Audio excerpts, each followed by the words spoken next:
syariat berkurban sampai pada hari ini dan akhir zaman. Peristiwa pengorbanan Nabiullah Ibrahim terhadap anaknya Nabiullah Ismail. Tak kala Allah memerintahkan kepada Nabi Ibrahim untuk mengorbankan anaknya dengan cara menyembelihnya. Rasa-rasanya ini salah satu pengorbanan yang terberat yang ada di muka bumi ini. Enggak tanggung-tanggung yang disuruh untuk dikorbankan. Disembelih adalah anak sendiri yang pada saat itu lucu-lucunya belum pernah berbuat maksiat.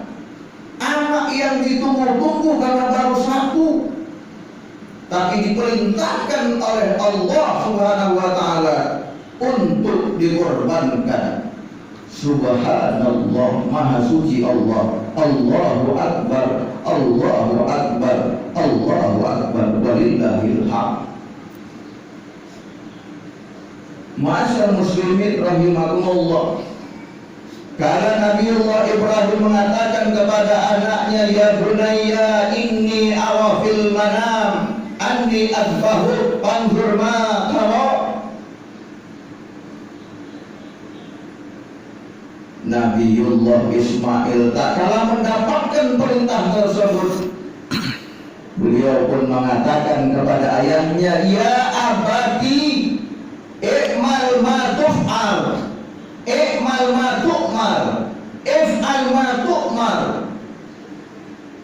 satajiduni insyaallah minas sabirin. Kata Nabi Ismail yang kecil tersebut ketika mendapatkan perintah Allah melalui ayahnya, dikatakan oleh ayahnya, aku diperintahkan untuk menyembelihmu, bagaimana pendapatmu nak?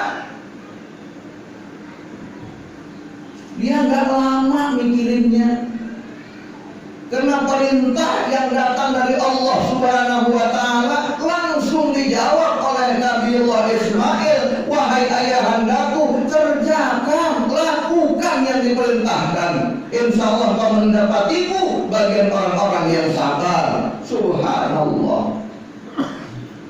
Anak bapak dan ibu sekalian yang dikorbankan bukan hewan, bukan mobil, bukan rumah, anak.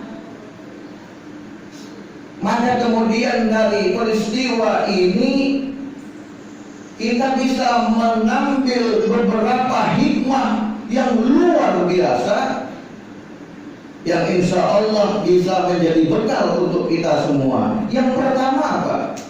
Yang pertama adalah ketulusan niat karena Allah Subhanahu wa Ta'ala. Kalau bukan karena Allah dan untuk Allah, niscaya Nabi Ibrahim dan Ismail tidak melakukannya. Bagaimana mungkin bisa dilakukan untuk menyembelih anak sendiri? Tapi sekali lagi, karena perintah Allah, maka mereka pun meniatkan apa yang dilakukan itu karena dan untuk Allah Subhanahu wa Ta'ala. Kenapa? Niat merupakan fondasi dari tiap-tiap ibadah yang dilakukan. Sekali lagi, niat merupakan fondasi. Kalau rumah, itu fondasi awalnya. Fondasi awal dari ibadah atau amal-amal baik yang kita lakukan. Maka Rasulullah mengatakan, innamal a'malu binniyat, sesungguhnya tiap-tiap pekerjaan, tiap-tiap amal ibadah, tiap-tiap amal soleh amat sangat tergantung kepada niatnya. Untuk apa niat itu dilakukan? Tak kala iblis syaitan tidak lagi bisa mematahkan, tidak lagi bisa membuat kita untuk meninggalkan sholat kita, tidak lagi mampu membuat kita untuk meninggalkan puasa kita, sedekah kita. Apa yang dilakukan oleh syaitan? Apa yang dilakukan oleh iblis? Dia hiasi hati dan pikiran kita agar niatnya berubah. Sholatnya bukan lagi karena Allah, puasanya bukan lagi karena Allah, khususnya korbannya zakatnya, sedekahnya, membantu orangnya, dihiasi oleh iblis agar yang dilakukan itu tidak lagi karena Allah Subhanahu wa taala. Maka ada orang beribadah bukan karena Allah, itu yang dikatakan riya, itu yang dikatakan munafik. Tapi ada yang 50-50 karena Allah, tapi juga ingin memberikan kesan kepada manusia, ini pun tidak boleh. Dibagi-bagi, saya karena Allah, tapi ada juga untuk show-nya, supaya orang lain tahu bahwa dia beribadah, supaya orang lain tahu kalau dia berkurban, ingin mendapatkan kesan dan pujian orang lain, supaya orang tahu dia orang baik yang dermawan, yang banyak sedekahnya. Maka hati-hati, muhasabah niat senantiasa kita lakukan dalam kehidupan ini, tidak hanya dalam bulan setahun, tapi tiap hari. Periksa kembali apa motif di balik ibadah yang kita lakukan. Periksa dan periksa terus. Jangan-jangan kita hadir di pengajian karena nggak enak sama Pak RT atau nggak enak sama sesepuh dan sebagainya. Periksa terus dan periksa kembali. Karena sekali lagi innamal a'malu binniyat. Setiap amal amat sangat tergantung pada niatnya. Niat inilah yang diajarkan oleh Nabiullah Ibrahim alaihissalam dan Ismail sebagai fondasi karena dan untuk Allah. Kisah kurban ini ada sebelumnya di zaman Nabi Adam alaihissalam. Tak kalah Qabil dan Habil, adik kakak mempersembahkan kurbannya. Tapi apa yang dilakukan oleh Qabil kakaknya? Tak kalah Habil mempersembahkan binatang hewan ternak yang gemuk, yang paling bagus, yang paling sehat. Sementara kakaknya memberikan makanan, memberikan tumbuh-tumbuhan atau buah-buahan hasil perkebunan yang standar bahkan buruk. Hari ini mungkin orang tidak ada lagi. Kalau untuk berkurban, katakanlah kurbannya dengan hewan yang cacat nggak ada, yang pincang nggak ada. Kita yakin itu. Tapi niatnya cacat, niatnya pincang bisa jadi. Maka hati-hati sekali.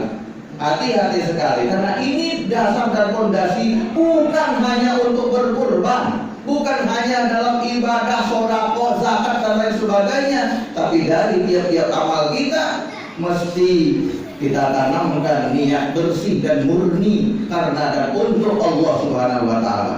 Kenapa dikatakan karena dan untuk Allah? Karena ada yang karena Allah tapi untuk kita. Apa contohnya? Puasa Senin Kamis, sholat tahajud malam, tapi untuk anaknya lulus kuliah, tapi untuk besok bisa mendapatkan kerjaan.